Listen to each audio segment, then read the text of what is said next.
Guys, welcome back to our channel.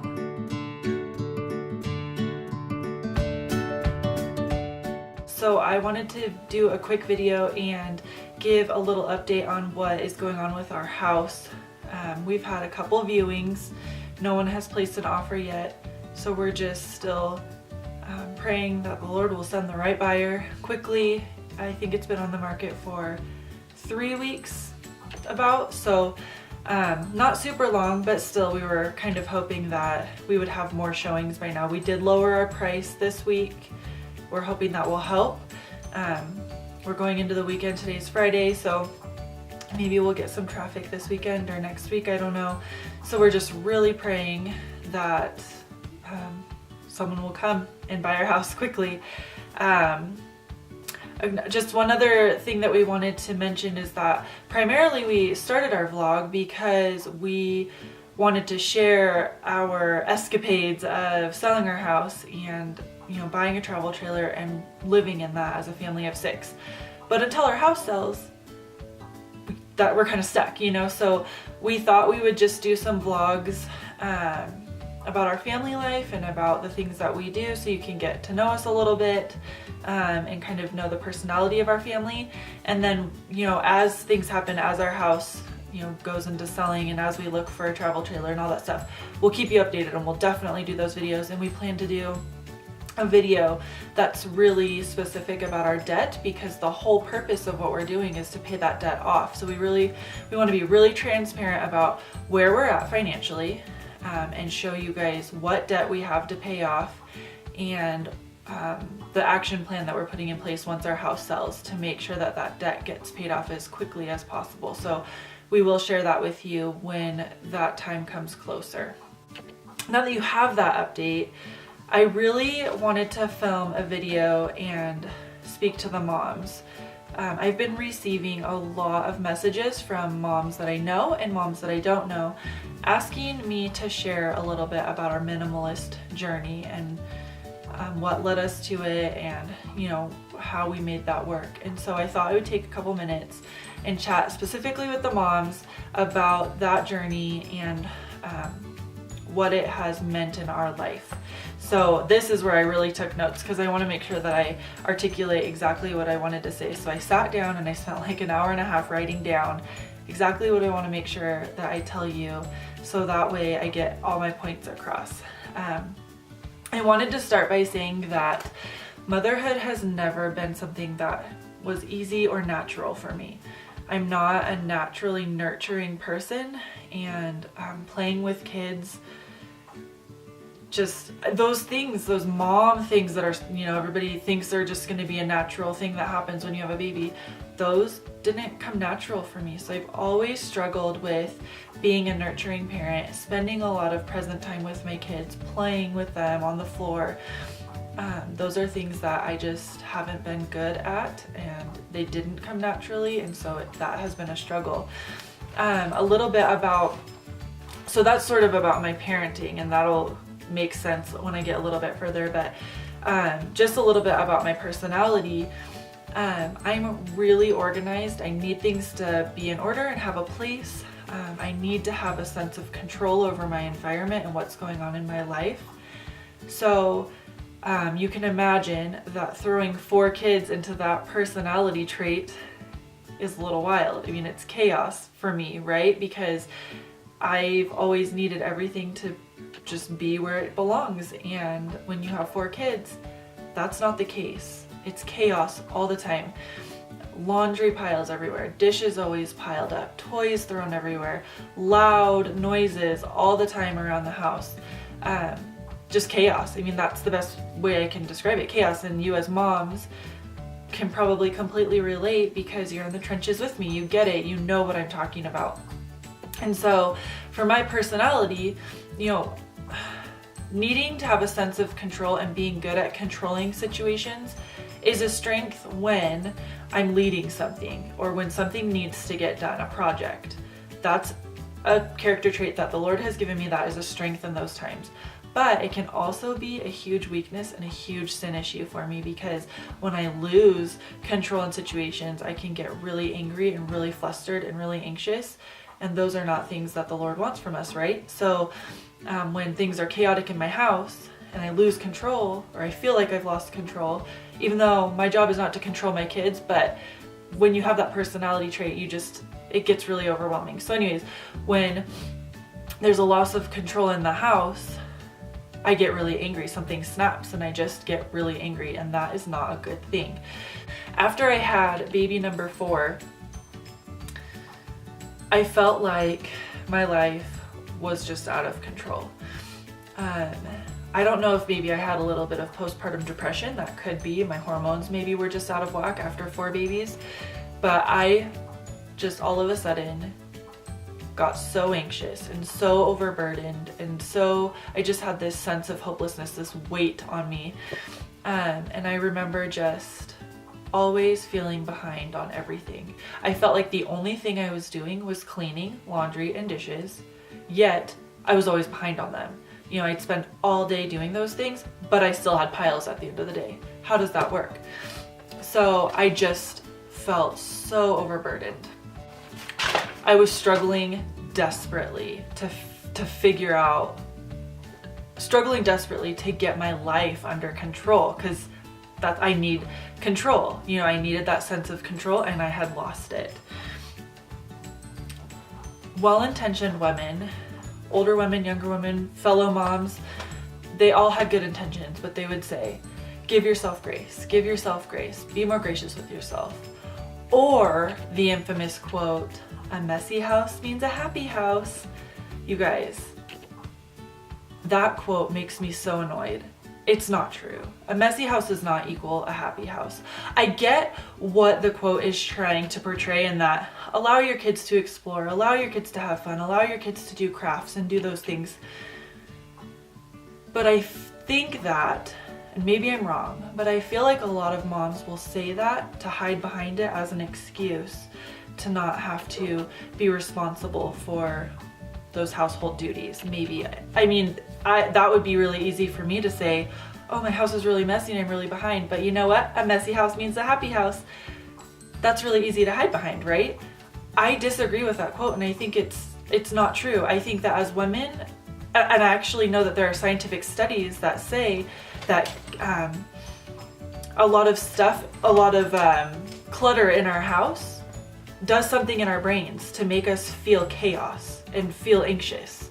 Maybe not every single woman is like that, obviously, but for the most part, that's just how we're wired. A lot of stuff means we feel overwhelmed. We feel like there's just always something we're behind on and we need to do. So a messy house does not equal a happy house, because I would venture to say a happy mom means a happy house, and if mama ain't happy, ain't nobody happy, and if your house is messy, mama ain't happy, right? So that's how it was in my house anyways, and I know that's silly, and we can decide to be, you know, to choose to be happy, but you get what I'm saying. I'm kind of joking around about it, but if mama ain't happy, nobody happy, right? Ain't nobody got time for that. I do believe that giving ourselves grace as moms is really important, and I think that the Lord would want us to do that, and I know that He's gracious with us, right? But I also had this longing. I also felt like there was more. Like, motherhood wasn't supposed to just be burdensome living and anxiety and depression and constantly feeling behind and constantly cleaning. I didn't believe that's what God created motherhood for. I felt like there had to be something more. So at the end of the day, giving myself grace was not working. I could be as gracious with myself as I wanted to be, but I was still behind on everything, right? Which stressed me out, which meant every morning, or I guess every night I went to bed stressed out. I would wake up in the morning stressed out, feeling behind all the stinking time. So giving myself grace was not working. So I went day to day, pretty miserably, but praying and calling out to God, please show me what I need to do. Bring something tangible into my life to show me what I need to do to, you know, have relief from this burden, from this weight that was on my chest, from this anxiety, this constant stress. So I prayed and I prayed and I prayed for a couple of years, because Owen is almost 2 now, and it was a long time of feeling that way. One day I was scrolling Facebook, which is not really something I typically do. I'm not a big fan of Facebook.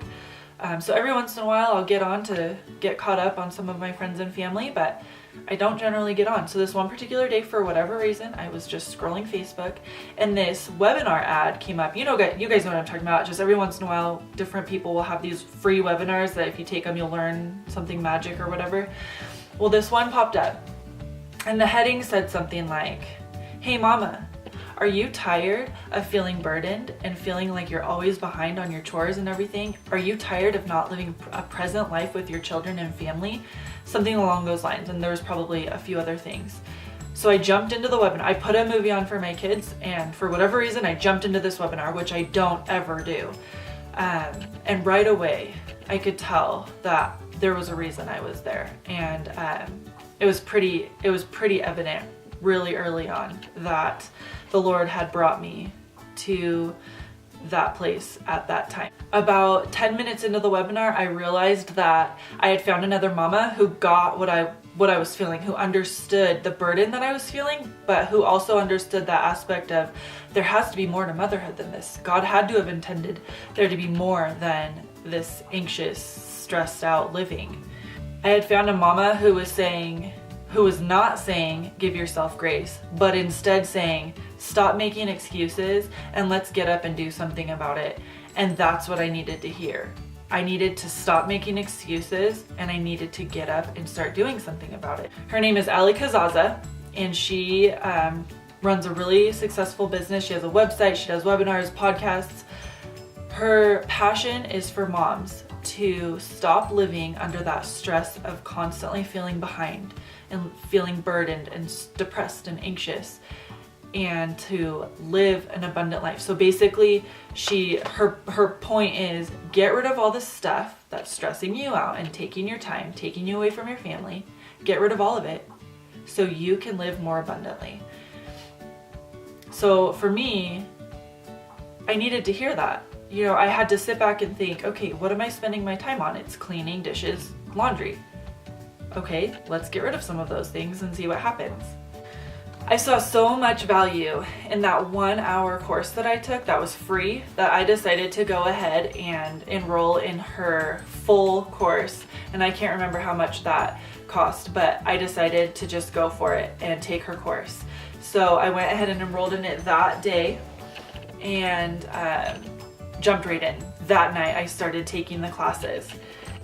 Within her course, she takes you room by room and challenges you to ask yourself questions like, what is the purpose of this room? Have you used that item in the last year? Have you worn that piece of clothing in the last 6 months? Different questions that make you think about, do I really need this item? Is this item serving the purpose, a purpose in the intended purpose of this room?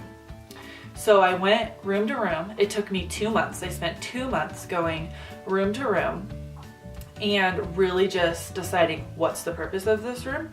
Okay, what's in it? Do all of these things serve that purpose? If not, do I need to keep them? Do I get rid of them, donate them? So I went room to room and I did that. At the end of that, it might have actually been 1.5 months, 1.5 to 2 months. At the end of that time, we ended up donating or throwing away over 30 trash bags of stuff, along with quite a few pieces of bigger furniture, like some nightstands, some dressers, just a few bigger items that we weren't using, that we didn't need. So we cleared our house out of all of that stuff.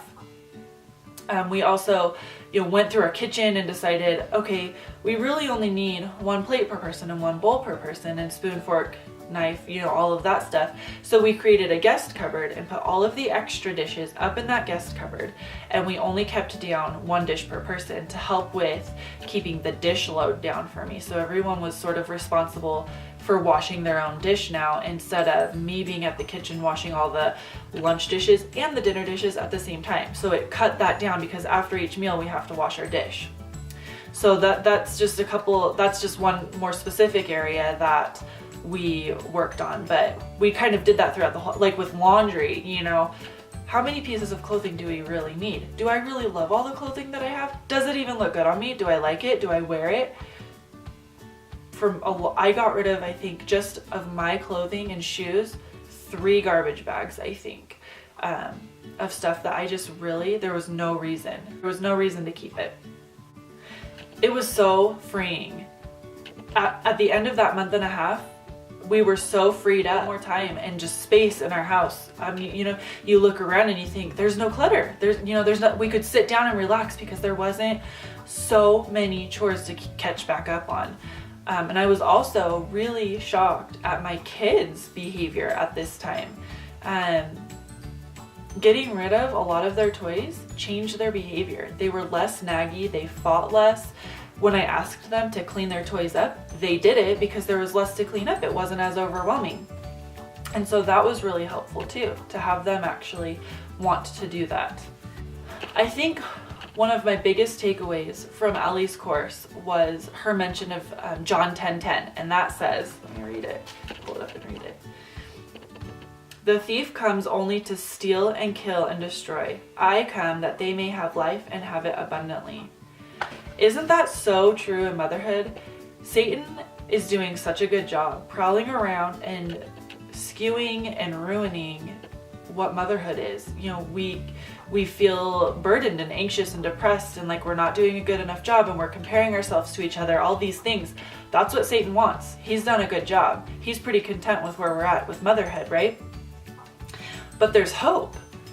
Jesus came that we would have life, but not just life, that we would have life abundantly. And I just think that's so cool. That doesn't exclude mothers. Motherhood wasn't meant to be a burdensome task. It's hard, absolutely. It's so hard, and there are lots of bad days. But he came for all of his children. Motherhood is supposed to be abundant, just like any other aspect of our lives. If we are relying on Christ and allowing him to be our focus, we should be living abundantly, right? And if we aren't so caught up in the worldly materialism of having all this stuff, if we free ourselves from that stuff, we will be able to live abundantly. And I just think that's so cool that he came that we would have life abundantly, and that does not exclude motherhood. Minimalism for me wasn't about joining a movement so I could say I got rid of a bunch of stuff. I think for a lot of people, maybe not a lot, but for some people that is. They just want to be able to say, I'm a minimalist. But for me, that's not what it was about. For me, it was about looking around and realizing what I was spending my time on and that I didn't need to be spending my time on that stuff, and that I could be more present with my children and spend time with my family without all those chores to be backed up on. Living a minimalist lifestyle has also spilled over into other aspects of our life. We've simplified our groceries, we've simplified our meals, we've simplified our routines during the day in our homeschool, and then also this sort of minimalist aspect of our life now is sort of what led us to selling our house to move into a trailer, because we want to simplify and manage our budget better. And not just that, we want to honor God with our budget and money, but it sort of just spilled over into every aspect, because simplifying one area was so freeing that we want to be simplified in every area now, so we can be freed up to do God's work and to be parents and raise our kids without being burdened by, debt and stuff. I mean, that's so silly. Debt and stuff is what's tying us down and burdening us. That shouldn't even be a thing. So that's a brief synopsis of our journey. I hope that you enjoyed this video. I hope that it answered some of the questions people have had, and I hope that it encourages somebody out there. If you have more detailed questions, or you want me to do a video on a more detailed room, of what we got rid of or what we're doing in each room, I can do that. Just let me know. I just wanted to sort of give you a synopsis of why we chose to go towards minimalism and sort of what that looked like for us.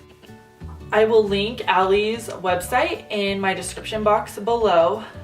Please check her website out. She has so many free resources. It's worth taking a look at it and checking it out. If you are in a place where you're feeling overburdened and you think to yourself, okay, what am I spending my time on? And it's stuff and cleaning, look at Allie's website. Get some encouragement and some inspiration to stop making excuses and to do something about it. Start getting rid of some of that stuff to free you up to be able to be a more present mom. Make sure to like and subscribe and follow us on Instagram. Thanks again for watching.